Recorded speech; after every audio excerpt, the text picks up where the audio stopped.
Hi, my name is Matt Campione. I'm a partner at the firm of Small and Plevy. My principal area of expertise is federal tax law, and I'm here to discuss various tax issues that you should be aware of. Some people are very good businessmen and developers who've gotten caught up in a very bad economic situation. Things that were good in the past became things that were bad. A lot of leverage has been used to make people a lot of money over the years, through borrowing.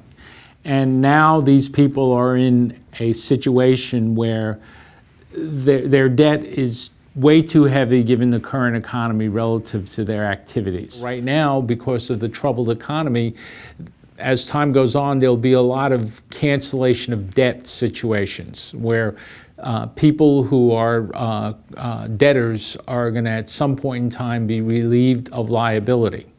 There's a whole body of tax law which deals with how this relief of debt liability should be treated. And I'm very familiar with those rules and how they apply, and I make sure that my clients don't miss the opportunities that are available to them. There are going to be a lot of workouts of debt where there will not be full satisfaction of the liability. And the question is, how do you treat the fact that the debtor has not fully satisfied the loan? We propose transactions or ways that they can work out arrangements with, let's say, an investor, a co-owner, creditors, that say this is how we could approach this going forward, that tries to give as much as possible our client the opportunity to minimize taxes, but also continue where possible to have an opportunity to have some economic value when better times come back.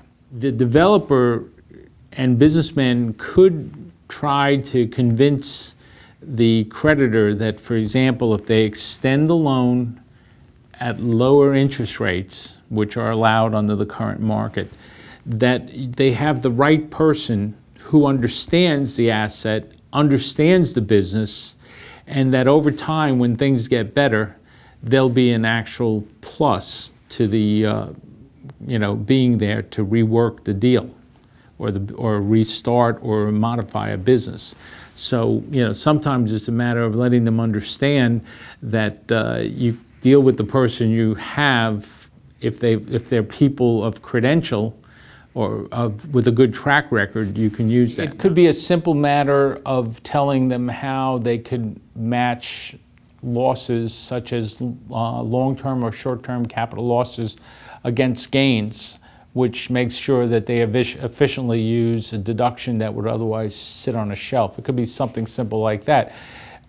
Businesses that have debt that cannot be paid or cannot be refinanced could be a significant issue for a person. Most significant, it's a threat to their business survival, but there are tax issues related to working out debt issues with your creditor. The general tax rule is that if somebody gets a break from their creditor in a forgiveness of debt, the general tax rule is that's taxable income. A lot of people are somewhat surprised to think that you can have your lender say to you, you don't owe me $100,000, and have the government say, well, you have $100,000 of income, okay? That's the general rule. However, there are numerous exceptions to the general rule which could make your $100,000 of income go to zero. And part of my job is knowing when those exceptions apply. A major area where we see clients having problems is in their debt being overwhelming the value of their assets. And what can they do as it relates to that problem? And what can they do to work out an arrangement with their creditor that does not yield bad tax consequences for them? It's not a good situation to have a client no longer have debt, but then also no longer have an asset and also has to pay a lot of taxes. So part of the job is to try to structure transactions that allow them to, for lack of a better answer, live another day for when things turn around. And there are things that can be addressed that really need to be with an eye towards tax issues as well. Tax could be a very significant drag on transactions, especially if you don't have much cash. But also in the course of our involvement with them, we recognize and we identify other issues which could be even more important. If you sell a business and you structure it so it has a very good tax outcome come the sale, but you happen to make warranties or indemnifications of the buyer based on certain events. If those events are too hair trigger, the worst thing you could do for your client is for them to get a check and then basically have a litigation buddy for the next 3 or 4 years. So we work on making sure that these agreements that ultimately come out are not going to cause our client to have trouble sleeping at night going forward. You definitely can recoup some of what you lost, and it helps you survive by not having a bigger bill that you have to pay to the federal government. That's part of it too.